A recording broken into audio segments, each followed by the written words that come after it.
Todo pregador tem uma paixão.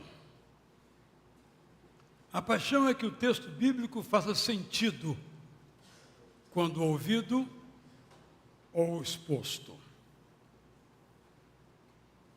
A experiência da leitura da Bíblia é uma experiência transcultural, no sentido de que nós pertencemos a uma cultura e só entendemos isso quando vamos a outras culturas, e a Bíblia foi escrita em outra cultura, no tempo e no espaço. Daí a tarefa dos tradutores da Bíblia e a tarefa dos pregadores. Além da inspiração divina, os autores da Bíblia foram geniais. Às vezes, uma linha, uma história, um episódio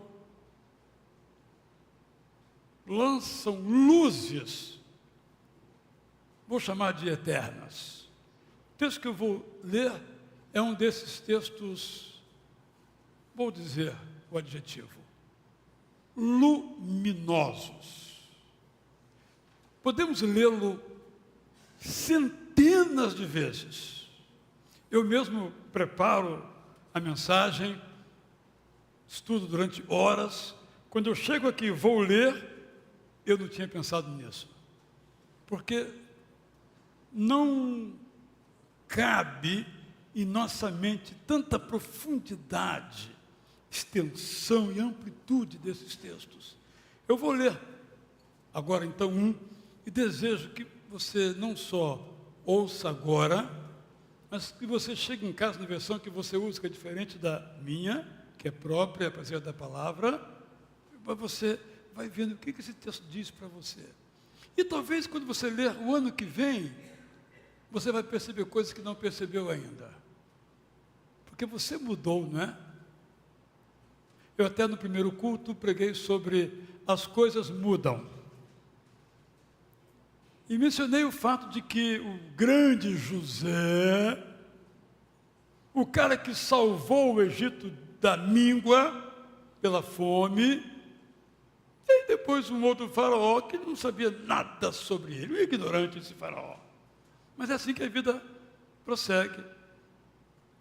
E aí, quando as coisas mudam, disse eu, uma das coisas que nós fazemos é ficar lamentando.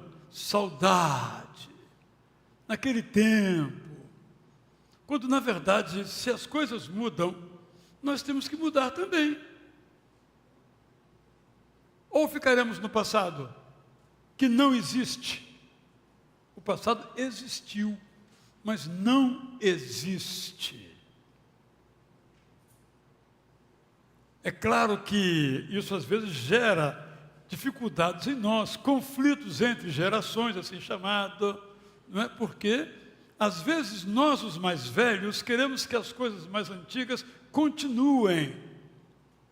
Mas acontece que há linguagens, há sentimentos, há projetos que não trazem mais conexão com o nosso novo modo de ser e de pensar, circunstâncias e características. Vou dar um exemplo meu. Eu demorei muito a aderir ao celular. E as pessoas me diziam, você não tem um celular? Estou falando dos anos 90, claro, né? Aí eu disse, não tenho celular.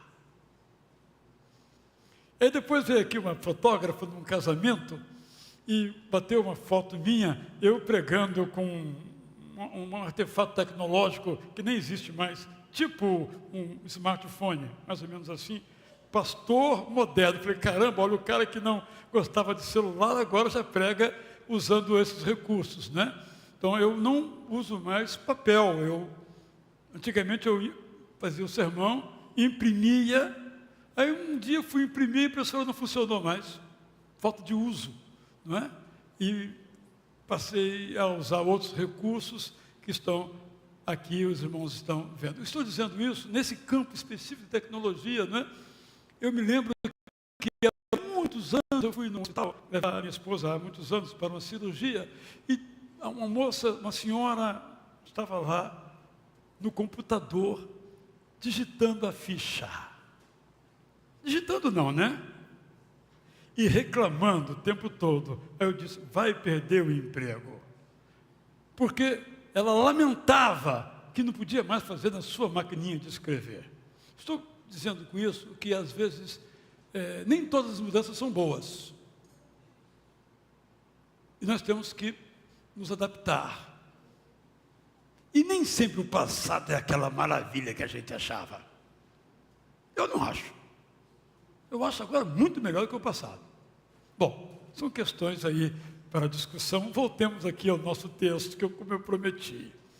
Esse texto, como eu disse, é luminoso. Êxodo 3. Vou começar então a ler. Moisés pastoreava o rebanho do sogro, Jetro.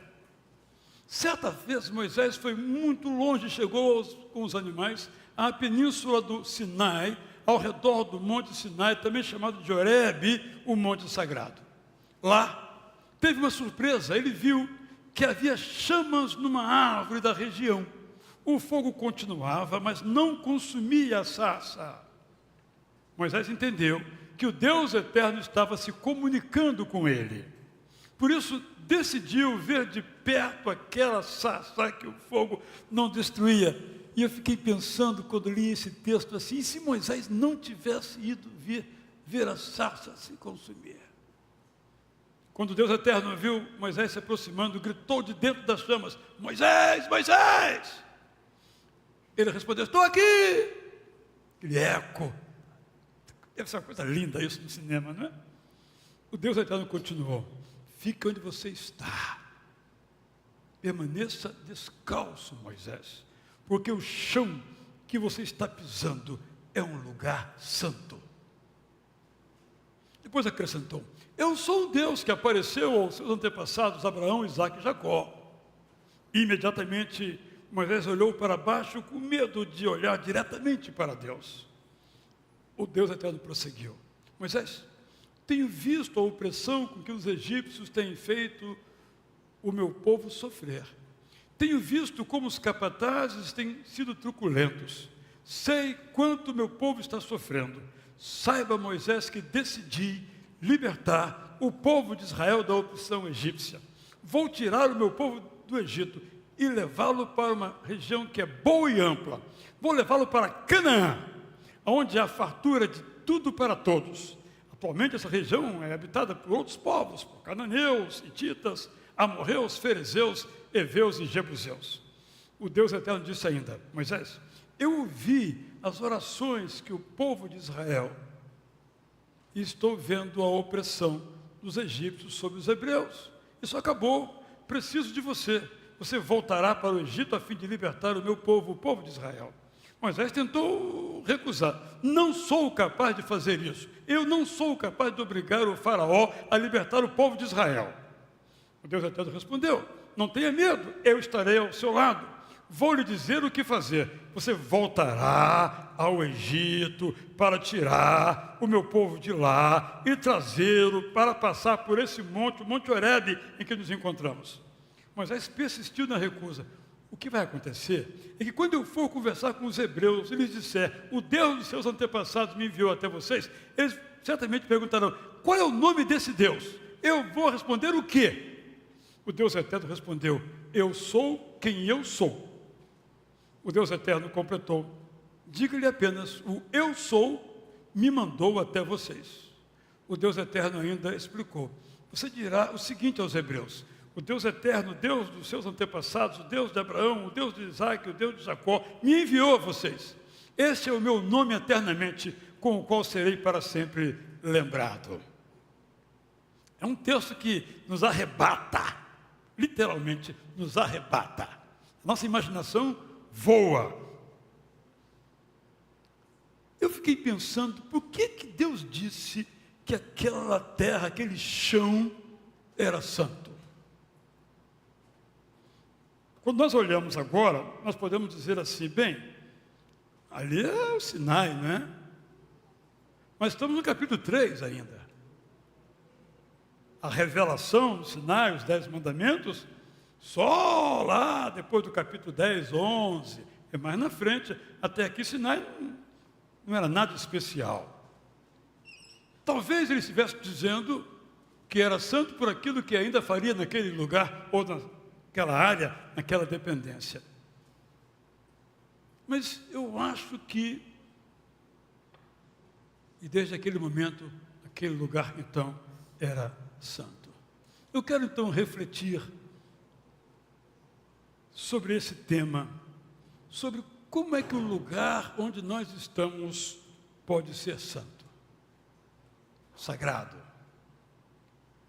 Primeiro, é santo o lugar onde o Deus eterno vem ao nosso encontro.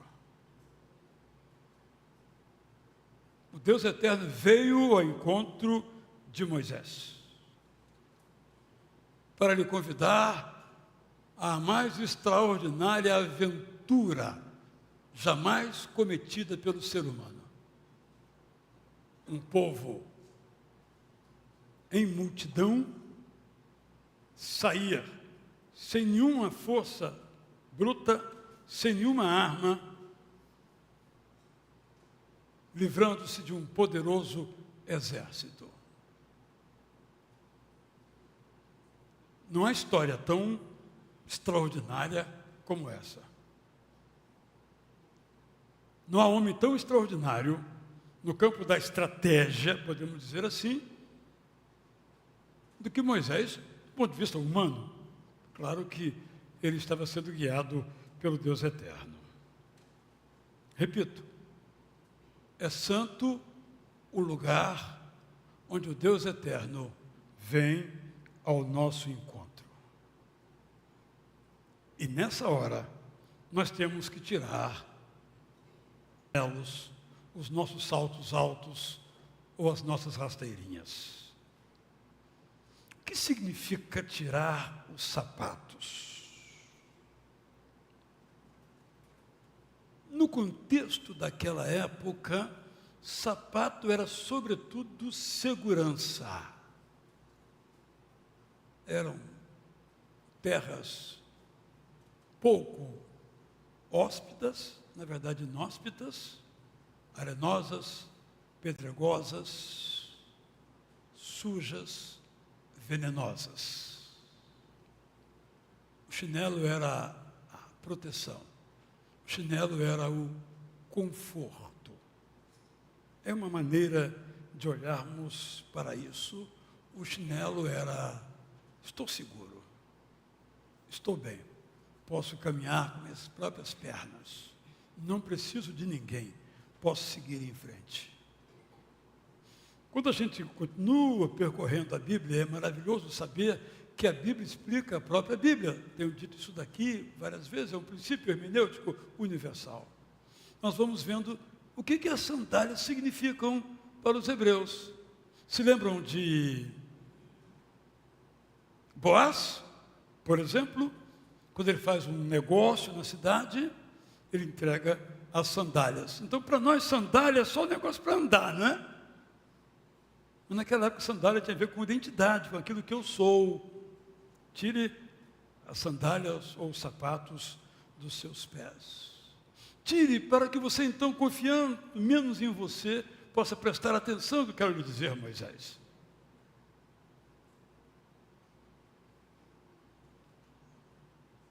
Deixa de lado as suas certezas, Moisés. Você está aqui, pastoreando o rebanho do seu sogro, vai seguir uma rotina, e daqui a pouco você vai voltar para Midian. Deixa disso, tire as sandálias dos seus pés. Nós temos uma experiência aqui frequentemente, mais o pastor assim do que eu, mas eu também, nossas famílias, de visitar a família afegã, né, que nós adotamos e que mora aqui na Tijuca. O que é que temos que fazer ao Senir quando chegamos lá?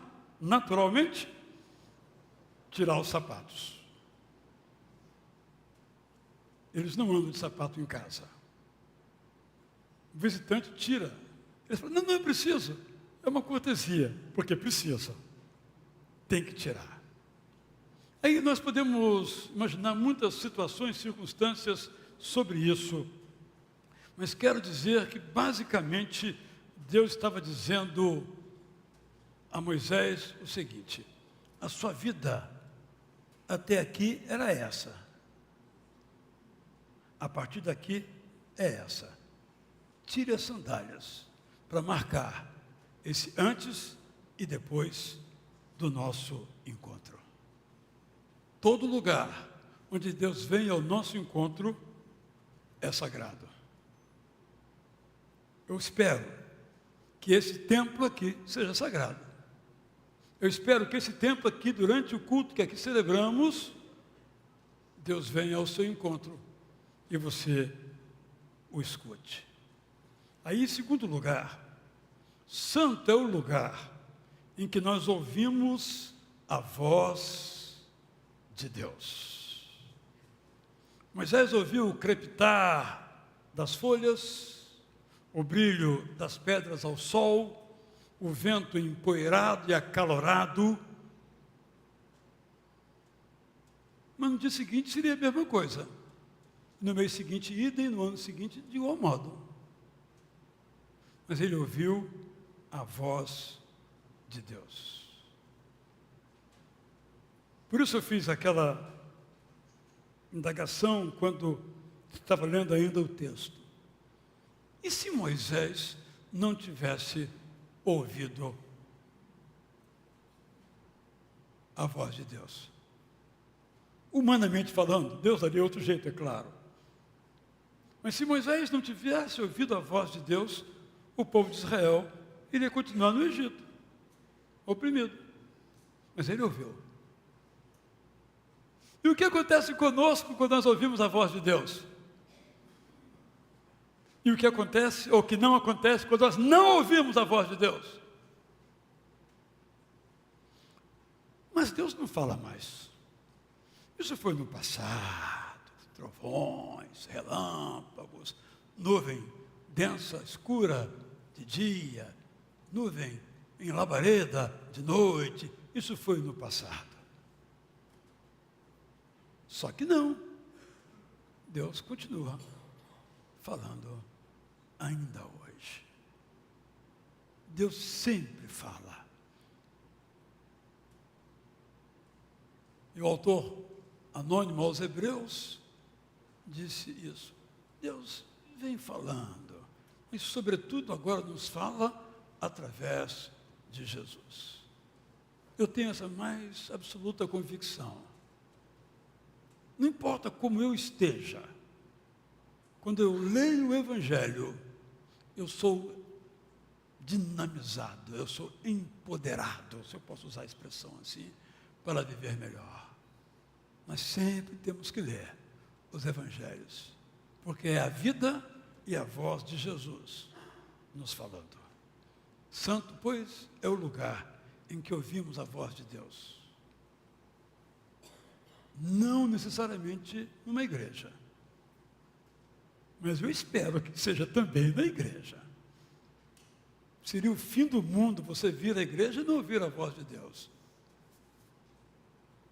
Mas Ele fala onde Ele quiser. E Ele falou no meio do nada, com uma árvore baixinha, chamada sarça, sem valor comercial. E essa sarça começa a pegar fogo e, como se fosse um filme de Hollywood, nunca se consome. Aí Moisés diz: que coisa estranha. Toda árvore que eu vejo pegar fogo, se a gente não apagar o fogo, queima até o fim. Mas essa não se queima. Vou lá ver isso. Moisés é um homem extraordinário. Terceiro lugar, é santo lugar de onde o Deus eterno nos impulsiona a novos projetos. Você já pensou como é que era a vida de Moisés? Ou como é que é a vida de muitos de nós? Moisés acordava, tomava café, não sei qual era o cardápio, tomava café. Hoje eu tenho que pegar a boiada e procurar um lugar para ela pastar. E como onde morava era um pouco desértico, ele foi indo, foi, até achar um lugar onde tinha grama, onde tinha pastagem. Esse era o programa de Moisés durante 40 anos. Essa era a vida de Moisés. Tá bom, emprego, esposa, filhos, sogro está contente comigo, quando ele morrer vou herdar tudo bem. Mas quando a sarça arde e Moisés vai ver o que estava acontecendo, e aí a sua vida muda completamente. Os irmãos sabem que Moisés teve 3 períodos na vida: 40 anos no Egito, preparando-se, segundo alguns acham, para ser um príncipe, um faraó, quem sabe, porque ele era filho do faraó, no sentido que se dá a palavra, um herdeiro, neto do faraó. Depois 40 anos em Midian, uma terra que nem sabemos bem onde é que ficava. E aí ele vê uma sarça ardente, ele tira a sandália dos seus pés, ele se encaminha para ver o que estava acontecendo. E Deus diz: Moisés, a partir de agora, a sua vida vai mudar. Você veio do Egito, não veio? Fugiu de lá, não fugiu? Pois você vai voltar para lá. Você não vai apenas se reencontrar com o seu passado, você vai construir um futuro.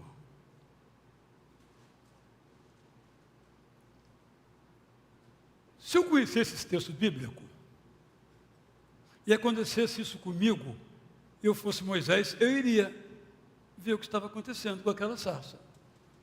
Mas Moisés não conhecia o texto bíblico, ele é o texto bíblico, ele não tinha a menor ideia, mas ele foi.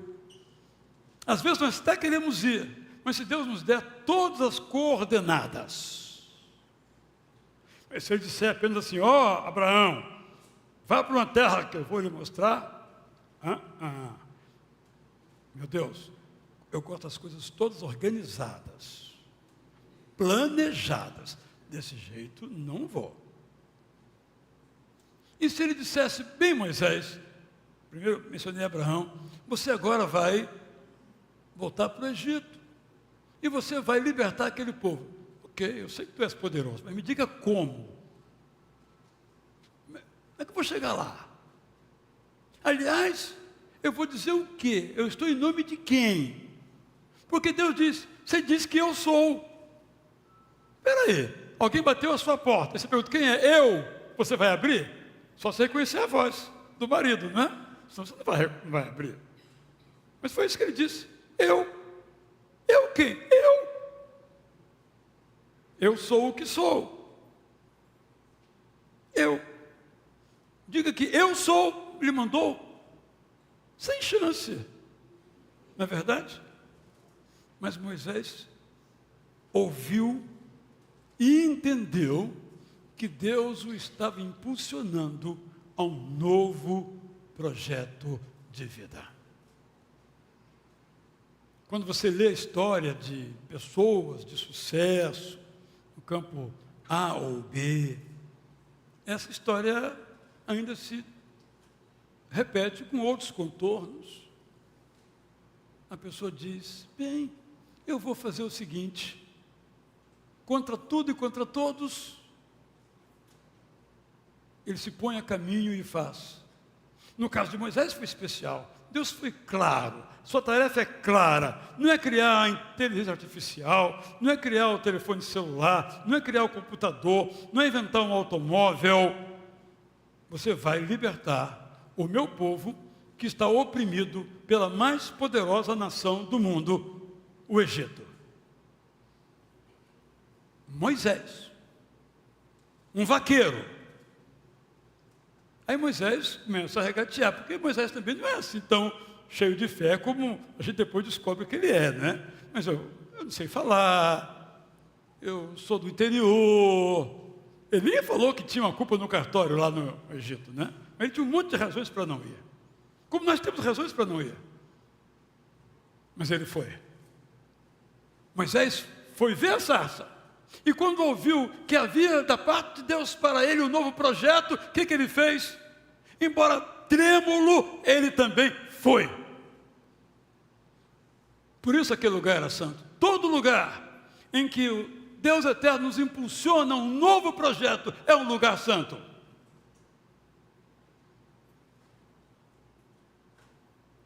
Quarto lugar, é santo o lugar em que entendemos que nós fazemos parte de uma missão.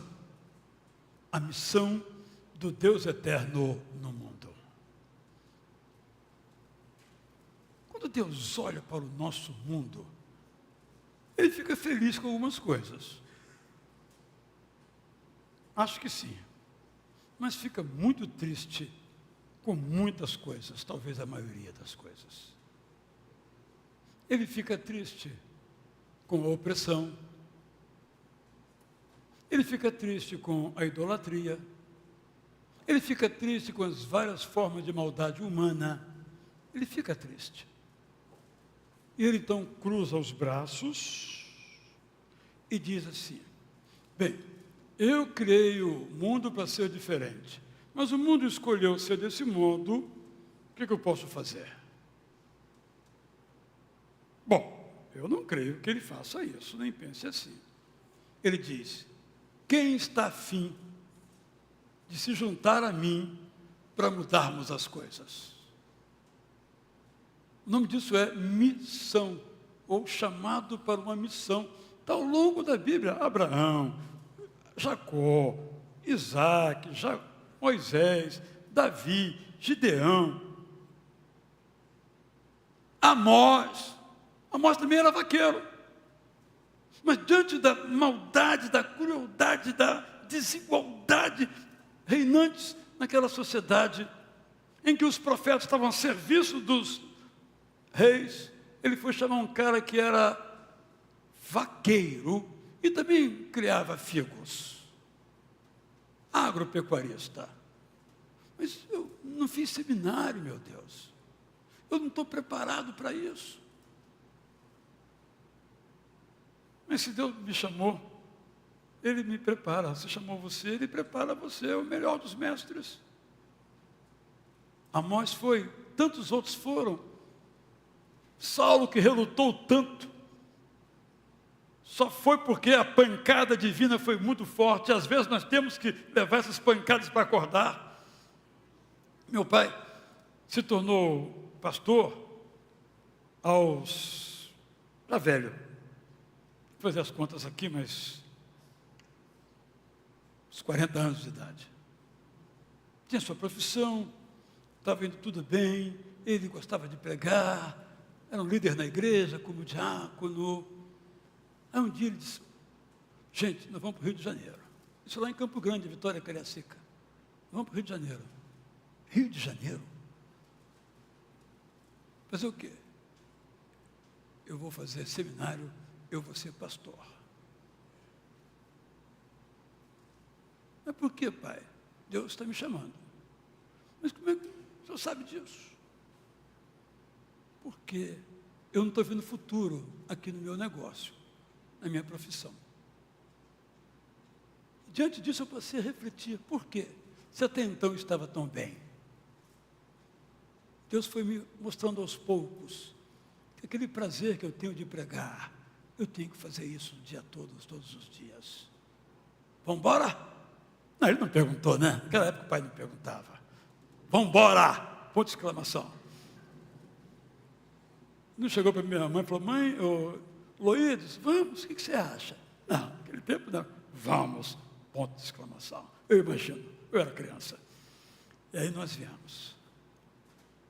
Às vezes, as coisas têm que dar errado para dar certo.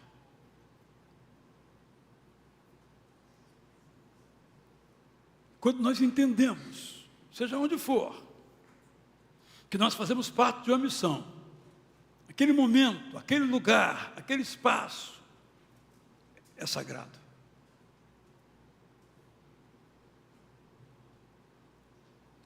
Quero recapitular meu propósito bem simples. Assim como o lugar onde Moisés recebeu a incumbência de libertar o povo do Egito era sagrado, é também sagrado, é santo lugar onde Deus vem ao nosso encontro.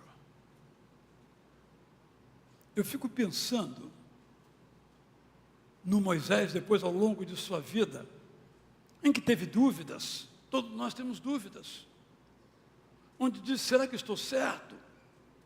Mas ele se lembrava que um dia ele viu uma árvore pegando fogo sem se queimar. Um marco na vida dele. Um marco que não podia ser apagado. Um marco que estava guardado no seu coração. Um marco que ainda queimava na sua alma. Um marco. Quando Deus nos chama, fica a marca.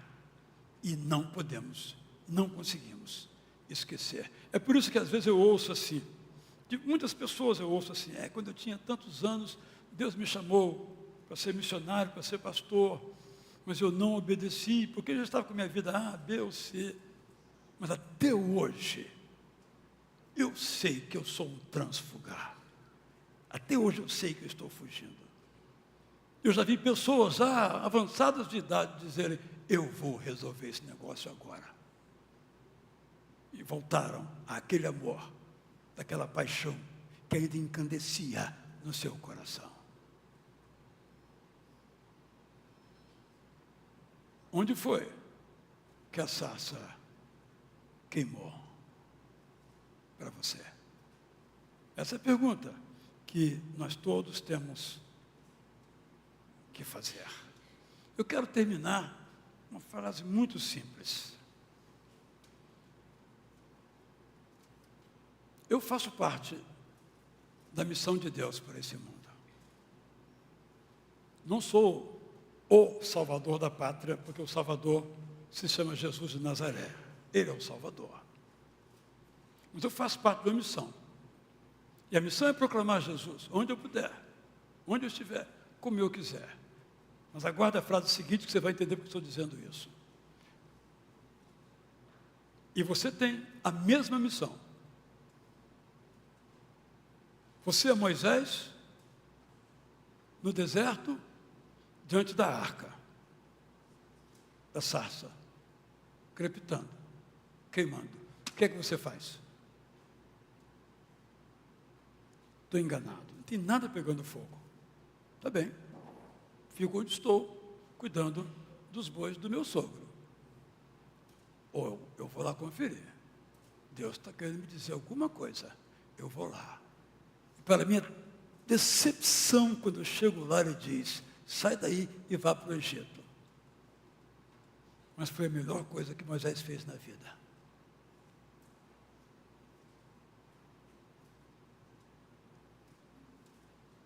Então, minha pergunta é, você faz parte da missão de Deus no mundo? Cada um no seu lugar, do seu jeito, do seu modo, não em função do que você é, mas em função da necessidade que Deus quer suprir. E você pode suprir. Quando ele olhou para Moisés, ele disse, é ele. Aí Moisés disse, eu não. Ele disse, é você. Ele impulsionou, ele empurrou Moisés, que nunca se arrependeu. Você faz parte dessa missão? Lembre-se então que é sagrado lugar onde Deus vem ao seu encontro. É sagrado lugar onde você ouve a voz de Deus. É sagrado lugar onde Deus impulsiona novos projetos. É sagrado lugar quando você entende que faz parte da missão e cumpre essa missão.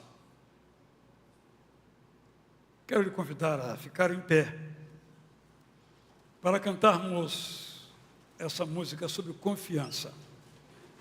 Eu não sei se Moisés é um grande exemplo de confiança. Acho que não era, mas se tornou.